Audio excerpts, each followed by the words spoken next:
Hello friends. इस video में हम जानेंगे कि पीवाईक्यू की प्रिपरेशन कैसे करनी है। किसी भी एग्जाम की प्रिपरेशन में सबसे बड़ा सवाल आता है कि इतना सारा सिलेबस है, उसको पढ़ना कैसे और उसमें छोड़ना क्या है। मतलब उसको पढ़ना क्या है, छोड़ना क्या है, कैसे पढ़ना है। तो जो है, अगर मैं आपको बोलूँ कि एक ऐसी चीज है जो आपको डायरेक्ट एग्जाम में जो है आपको सबसे बढ़त दिलाएगी, आपको सिलेक्शन दिलाएगी, तो वो है पीवाईक्यू। तो प्रीवियस ईयर क्वेश्चन इम्पोर्टेंट होते हैं। 90% स्टूडेंट जो है पीवाईक्यू का सही से यूज नहीं करते हैं और उनका सिलेक्शन इसी वजह से मतलब रुक जाता है या फिर उनका मेरिट में नाम नहीं आता। आपने टॉपर्स के मुंह से सुना होगा कि जो है वो पीवाईक्यू करिए, पीवाईक्यू को सॉल्व करिए, आप जो है घटना चक्र पढ़िए। तो घटना चक्र में पीवाईक्यू का ही कलेक्शन है वो। तो घटना चक्र आपने अगर तो इस बार टॉपर्स के मतलब इंटरव्यू वगैरह देखेंगे तो उन्होंने भी जो है पीवाईक्यू को जो है सबसे इम्पोर्टेंट कहा है, घटना चक्र को पढ़ने के लिए कहा है कि आपको घटना चक्र आपको जो है पढ़ी हुई होनी चाहिए। तो उसमें वो पीवाईक्यू कलेक्शन है, आपको सॉल्व करना है। बट आपको मेथड आपको सही मेथड होना चाहिए। तो जो है इसमें इस वीडियो में जो है आपको पीवाईक्यू का यूज कैसे करना है उसकी स्ट्रेटेजी बताएंगे, जो टॉपर्स फॉलो करते हैं मोस्टली। तो इसमें जो पहला पार्ट आता है वो है पीवाईक्यू क्या बताता है। तो पीवाईक्यू हमें जो है सबसे पहले ये समझना जरूरी है कि पीवाईक्यू सिर्फ क्वेश्चन का कलेक्शन नहीं है, ये एक पैटर्न होता है और ये एक ट्रेंड फॉलो करता है। इसको आप एग्जाम का ब्लूप्रिंट भी कह सकते हैं। ये एग्जाम का ब्लूप्रिंट होता है, वो आपको बताता है कि एग्जाम में कैसे क्वेश्चन आ रहे हैं और मतलब कि किससे ज्यादा, किस टॉपिक से आ रहे हैं, किस टॉपिक से ज्यादा आ रहे हैं, किस टॉपिक से कम आ रहे हैं। जैसे अगर आप देखेंगे तो इसमें आप जैसे देखेंगे एंशिएंट हिस्ट्री अगर आप पढ़ने जा रहे हैं, आपको पढ़ना है, तो एंशिएंट हिस्ट्री से क्वेश्चन कैसे आ रहे हैं, किस टॉपिक से, तो वो आपको देखना। जैसे इसमें पहला टॉपिक भारत की प्रागैतिहासिक संस्कृतियां। तो इसमें जो है आप देखेंगे ये क्वेश्चन है कि ये पूछा हुआ है। जैसे डिडवाना आपने बहुत बार सुना होगा कि जो है डिडवाना पुरातात्विक स्थल है। तो ये जो है ये टॉपिक अब जैसे इससे एक क्वेश्चन आया हुआ है, ठीक है। तो इसके बाद में आप देखेंगे कि बार बार ये बहुत ज्यादा रिपीटेड, इसमें तो नहीं दिखा रहा है लेकिन इसके अलावा जो है ये रिपीटेड, मतलब ये स्थल कई बार रिपीटेड हुए। तो आपको ये क्वेश्चन तो आपको याद हो जाएगा कि हाँ ये स्थल यहाँ पे इस राज्य में स्थित है। लेकिन इसके अलावा जो भी पुरातात्विक स्थल है वो आपको पढ़ने हैं, वो आपको पूछ सकता है। तो ये चीज आपको नोट डाउन करनी होगी। आप वहाँ पे टॉपिक आप लिख देंगे, जो ये पुरातात्विक स्थल है, वर्तमान स्थान, उसके बाद जो है आप यहाँ पे नोट्स बना लेंगे इसका। तो ये आपका एक टॉपिक तैयार हो गया। ठीक, अब इसके बाद आता है सिंधु सभ्यता संस्कृति। जैसे ये तो 23-24 में जो कोई पेपर हुआ था उसमें पूछे गए हैं। तो सिंधु सभ्यता से जैसे है कि पूर्वी सीमांत का निर्धारण हड़प्पा संस्कृति में कौन सा स्थल करता है, ठीक है। तो अब आपको जो है नोट डाउन करना है कि जैसे जो नॉर्थ है, ये साउथ है, ईस्ट है, वेस्ट है, आपको वो सारे नोट डाउन कर लेने हैं। वो किस नदी के किनारे स्थित है, वो कहाँ स्थित है, उसकी खोज किसने की, ये आपको नोट डाउन कर लेना है, ठीक है। अब इससे बाहर आपको जो है क्वेश्चन नहीं पूछेगा। या फिर हड़प्पा संस्कृति के जो और भी स्थल हैं जैसे धोलावीरा हो गया, जो भी है, तो आपको वो भी पढ़ जाने हैं। आपको एक नॉर्मल आपको वो रीडिंग कर लेनी है, ठीक है। बट आपको जो पीवाईक्यू में पूछे गए हैं वो आपको कभी भी मिस नहीं करना है कि आपको जो पूर्वी सीमांत है या फिर पश्चिमी सीमांत है, ये आपको कभी मिस नहीं करना। अब आप जैसे देखो वैदिक, वैदिक और उत्तर वैदिक काल में, तो ये जो जैसे पूछा गया है, न्याय दर्शन और वैशेषिक दर्शन, सांख्य दर्शन, योग दर्शन, ये हमेशा पूछता है। जैसे कभी हो सकता है कि न्याय दर्शन के प्रणेता कौन है, संस्थापक कौन है, वो पूछ लेगा। और कभी कभी जैसे 4 दे देगा ऑप्शन, मिलान करने के लिए दे देगा, तो ऐसे पूछ सकते। तो ये आपको जो है यहाँ पे आपको नोट सारे आपको बना लेने हैं यहाँ कि कौन कौन से दर्शन, उनके संस्थापक कौन है, ठीक है। और उसके अलावा जैसे अब ये अधिकारी पूछा है, वैदिक काल में अधिकारी ये कौन थे, तो आपको ऐसे ही वैदिक काल के या मौर्य काल के, गुप्त काल के या जो भी मुगल काल के भी पूछता है, तो आपको वो अधिकारी जो है आपको नोट डाउन कर लेने हैं। जो इम्पोर्टेंट उस समय अधिकारी हुआ करते थे, वो आपको नोट डाउन कर लेने हैं। ठीक है? ऐसे। इसके अलावा अगर आप देखेंगे, जैसे यहाँ पे प्राचीन भारत में जो विदेशी आक्रमण होते थे, तो वहाँ पे आप देखेंगे कि पहले यूनानी आए, फिर उनके बाद शक आए, फिर कुषाण आए। तो आपको ये जैसे एक नॉर्मल आपको ये क्वेश्चन से पता चल गया, लेकिन जब आप इसमें इसके और आगे बढ़ेंगे, अगर हम नोट डाउन करते हैं, तो आप वहीं पे नोट डाउन कर लीजिएगा कि जैसे यूनानी जो आए थे, तो वो पहला उनका जो शासक था, वो कौन था। इसके अलावा जो है, जैसे शक में जो इम्पोर्टेंट जो महान राजा था, वो कौन था। जैसे मिनांडर हो गए, और उनका नागसेन और मिनांडर का वो जो मिलन था, पन्नों से वो क्वेश्चन पूछता है। इसके अलावा जो कुषाण शासक हो गए, तो कुषाण जैसे कनिष्क हो गए, पहले तो कुषाण वंश के जो संस्थापक थे, आपको वो पढ़ लेना है। संस्थापक हो गया, इनकी राजधानी पूछता है, तो इनकी राजधानी आप लिख लोगे। इसके अलावा जो है मतलब इन्होंने जो सिक्के चलाए थे, वो आप नोट डाउन कर लोगे, कि जैसे सर्वाधिक शुद्ध सोने के सिक्के इन्होंने चलवाए थे, वो आप नोट डाउन कर सकते हो।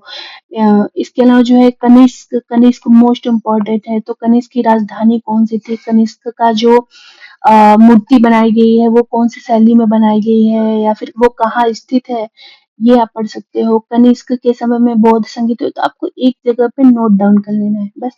अब इसके बाहर आपसे क्वेश्चन नहीं जा सकता है, आप ऐसा नोट्स बनाओ, वहीं पे आपको सारा एक आपको कलेक्शन कर लेना है।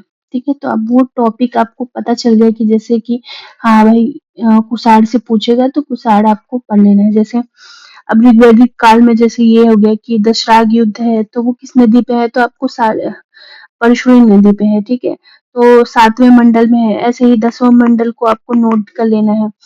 तो ऋग्वेद में जैसे कि किसका उल्लेख नहीं है, वो आप यहाँ पे कर लोगे। तो इसके अलावा जैसे कि आप यहाँ पे देख सकते हो कि जो वेद है, उनके ब्राह्मण पूछे गए हैं, तो आप उसको पढ़ लो कि ऋग्वेद का कौन सा ब्राह्मण है, अथर्ववेद का कौन सा ब्राह्मण है। आपको मतलब वेदों के बारे में आपको जो शॉर्ट में आप जितना नोट्स बना सको, उतना आप नोट्स बना के अपने पास रख लो।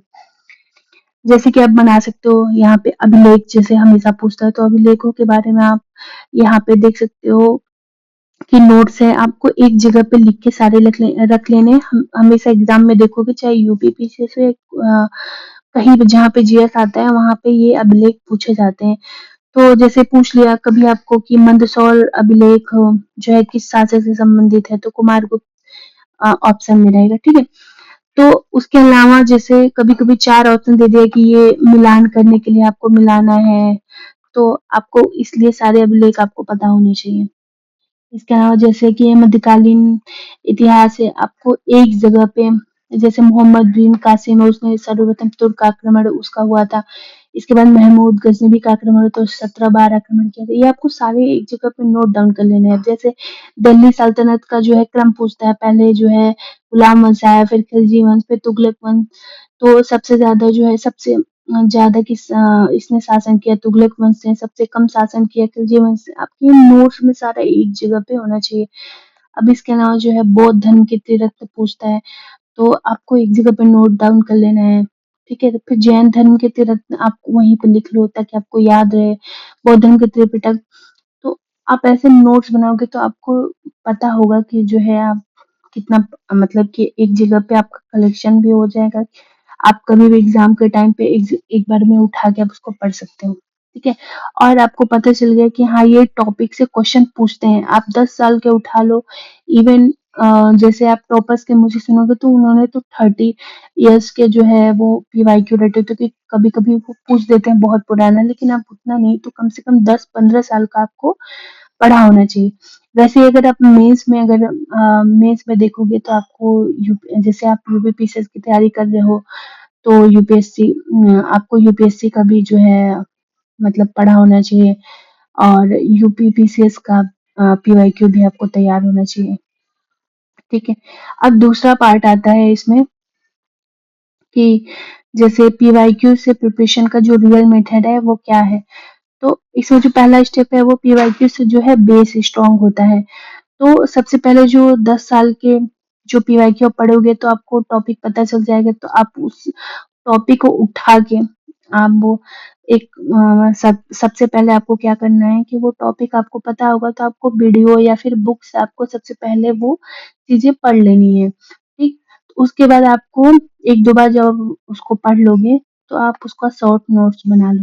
तो पहले आपको बेस स्ट्रॉन्ग करने के लिए, आपको टॉपिक पता होने के लिए आपको पीवाईक्यू जो है, तो पीवाईक्यू से सबसे पहले आप बेस स्ट्रॉन्ग करने के लिए आपको पीवाईक्यू पढ़ना पड़ेगा, ठीक है। अब इसके बाद आता है दूसरा स्टेप जो है डायरेक्ट जो है आपको पीवाईक्यू सॉल्व नहीं करनी है, यही सबसे बड़ी गलती होती है। स्टूडेंट क्या करते हैं, तुरंत क्वेश्चन सॉल्व करने लगते हैं। तो आपको क्या करना है सबसे पहले कि पूरा पहले पेपर आप देख लो, टॉपिक्स आपको आइडेंटिफाई कर लो।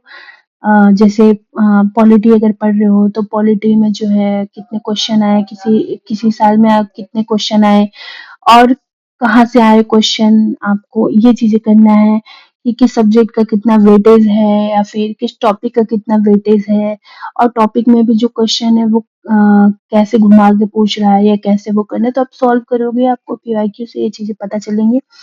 इसके अलावा आपको टॉपिक वाइज एनालाइज करना है, मैंने बता दिया आपको टॉपिक कैसे वो करना है। इसके बाद आता है जैसे पीवाईक्यू, जो अगला स्टेप है, टॉपिक वाइज आपको एनालाइज करना है, तो सब्जेक्ट है, उसके बाद उसका टॉपिक है, फिर उस टॉपिक से नंबर ऑफ क्वेश्चंस आपको देखने हैं। तो और कैसे देखना है, तो वो एग्जाम में क्या इम्पोर्टेंट है ये देखना है, यही स्मार्ट स्टूडेंट करते हैं। अब इसके बाद आ जाता है कि जो है अगला स्टेप है, तो पीवाईक्यू, पीवाईक्यू से जो आप जब आप पीवाईक्यू सॉल्व करते हो तो आपका कॉन्सेप्ट बनता है। जब आप उस टॉपिक पे अपना पकड़ बनाते हो तो आपका कॉन्सेप्ट क्लियर होता है।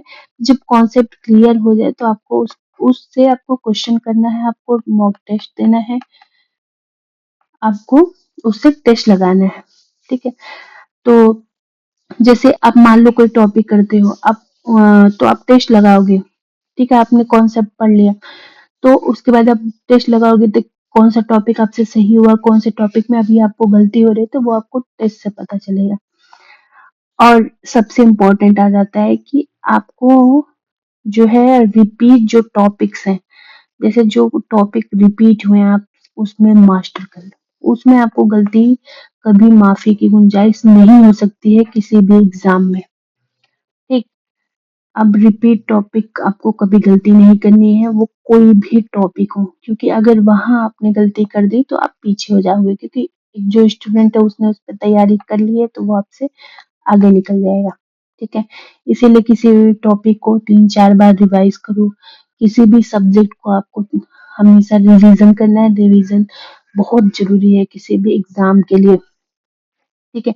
अब जो एक कॉमन मिस्टेक सब लोग करते हैं वो आपको नहीं करना है, जैसे किसी पे पीवाईक्यू कर रटना, वो नहीं करना है आपको, और एक बार सॉल्व करके कि हाँ भाई हो गया, आप पीवाईक्यू कर लिया, वो करके उसके बाद छोड़ देना, नहीं, ये आपको बिल्कुल भी नहीं करना है।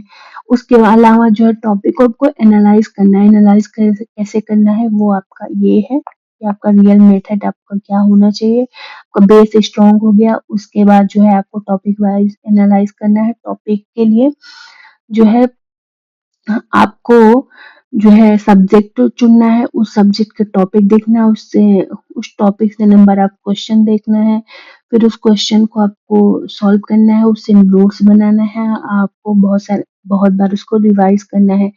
टॉपिक आपने चुन लिया, फिर आपने उससे क्वेश्चन देख लिए, ठीक है, कि कितने क्वेश्चन आए हैं, कैसे क्वेश्चन आए हैं, कैसे ट्विस्ट करके क्वेश्चन पूछ रहा है।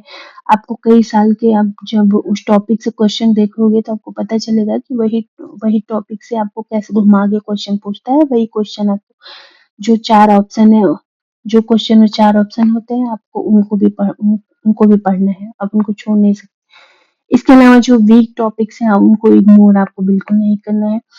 जैसे जो स्ट्रॉन्ग हो गया आप उसको पढ़े जा रहे हो, लेकिन जो वीक टॉपिक्स हैं, आपके वीक सब्जेक्ट हैं, आप उनको छोड़ दे रहे हो, आपको ये इग्नोर नहीं करना है।